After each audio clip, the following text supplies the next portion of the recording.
some guys who've come from other schools who were developed other places, which leads me to Nebraska having an extremely experienced roster. And Phil Steele ranks them as number 8. Just to give you an idea of some other teams that Phil Steele says have a lot of returning experience. It's South Carolina, Maryland, UCLA, Virginia, BYU, Houston, Army. Nebraska obviously isn't up there in terms of recent win history with the Indianas and Ohio States, but at least they have something to claim. That's that they've got a lot of experience in this room. Do you think that it matters that much that they have all of this experience, or what are the pros to having guys that have played a bunch of football?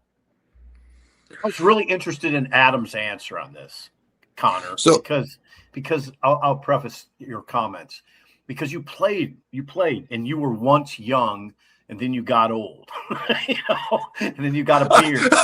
I was wondering where you're going with the once young thing, and then you hammered it home. So I appreciate that.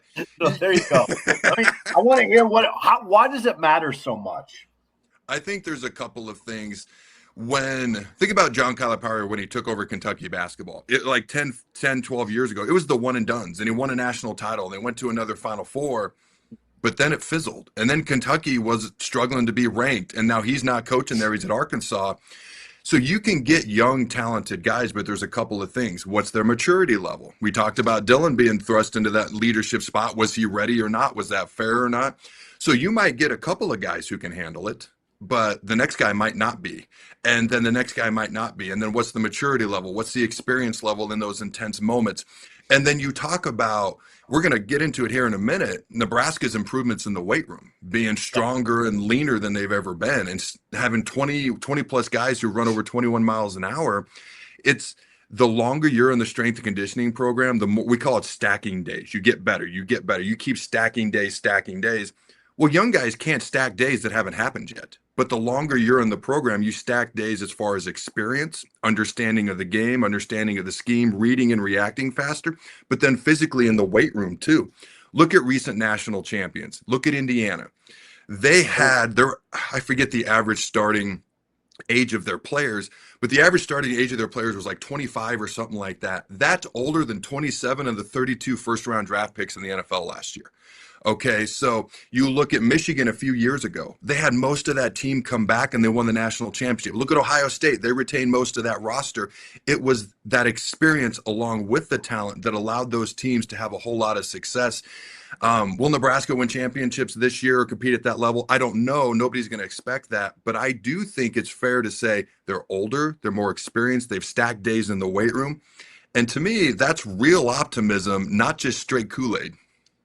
No, I mean, a lot of the key guys are just older guys. It makes sense. Isn't this just mainly a common sense discussion? I mean, I don't, especially in this league, Connor, the Big Ten, I see those linemen, and I've used this line before, but you see these linemen come out, and Adam can associate with this, offensive linemen, even defensive linemen, where they go over to the fence and talk to their kids. And they got beards.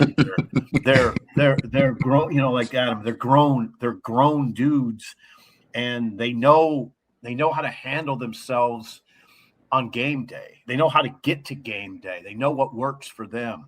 And then they got that raw man strength. They grow into it. I've covered the program for a long time. I see a lot of these guys, Connor and Adam, come in, and they're like boys.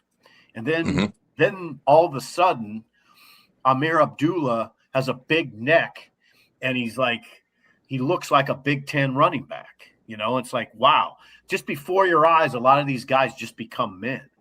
And it matters. It matters a lot, actually. I think the real benefits, obviously, you've got less misassignments. Guys know where they're supposed to be, what they're supposed to do. You have guys who, just like you said, are physically more developed. You have QB and offensive line continuity. Harder to say here since the offensive line has a lot of new guys, new coach, new quarterback. But in general, you have guys who are just more familiar.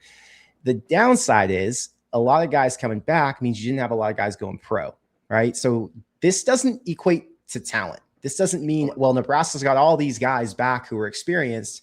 That doesn't mean there's a bunch of NFL guys in the room. Now, you do have some guys who are studs, right? Like the offensive linemen, you might have a couple NFL players there. The receivers, you might have one. The quarterback, obviously a 2-year starter. If you just go down the list with guys with 2 years of starting experience, Calandria, Justin Evans, Brendan Black, 3 of the linebackers have 2 years. The defensive linemen, all of them, all 4 have at least 1 year, right? So all this experience is going to do them well. I just don't know how much it's going to matter in terms of competing against the top end teams. It should do really well against Rutgers and Michigan State, Maryland, and that should be enough to win those. But when it comes to Ohio State and Oregon, we're more worried about top end talent than returning experience, in my opinion. Fair. Here's the thing I ask you guys. Okay, so Nebraska, number 8, the number 8 on Phil's experience chart, by the way. They do have a lot of veteran players. It's 5, like on offense, it's 10 juniors and seniors, okay? 10 juniors and seniors on offense, 8 juniors and seniors on defense.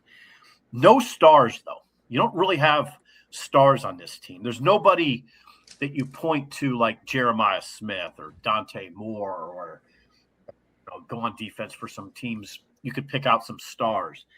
Now, what I wonder is, does the experience help compensate for your lack of stars? That's what, if you're a Nebraska fan, you hope. They don't have the high end, oh, this guy's a first team Big Ten player no matter what. They don't have that. Yeah. Somebody could rise to that. But in the meantime, what I would hope is that experience sort of compensates for the lack of star power. Agreed. I think it can help prevent mistakes. If you think back to the Penn State game, if you remember, they told us at the press conference the first 8 plays on defense of the Penn State game, there was a mental error on defense. And so older, more experienced players are exponentially less likely to have that happen. It doesn't mean it's not going to happen. You know, maybe you have 1 or 2 mental errors, but 8 for 8 to start the game, that's tough. Oh. And then you're behind the 8 ball. Then then the Penn State fans get rolling and things of that nature. Yeah. And then it just snowballs. I saw it out of him. You know, you think about that game, and yeah, it really wasn't close, but maybe if the defense starts a little different, Emmett on 4th and short gets into the goal line on our first possession, maybe it's a little bit closer, and that's where experience can make a difference. Now, does it make up for the total spread? Maybe not, but they did bring in some pretty good guys in the portal, from Quasi Gilmore to Anthony Calandria. These guys have big play potential, and now maybe things start to swing a little bit differently. Things become more interesting, maybe more entertaining for Husker fans. You talk about the offensive line. Justin Evans has been starting for 3+ years. Elijah Pritchett, 3+ years. Brendan Black, 3+ years. You talked about 2 years. Those guys are 3+ years. So there's an awful lot of experience on this team. 69% returning production. This does not factor in transfers, which is number 3 in the country. Maryland's number 2 at 71. Notre Dame's number 1 was 72. And we have 6 starters returning on each side of the ball. So 12 total returning starters plus the transfers. The average returning production for a team is 58%. So we're 11% higher than that at 69%.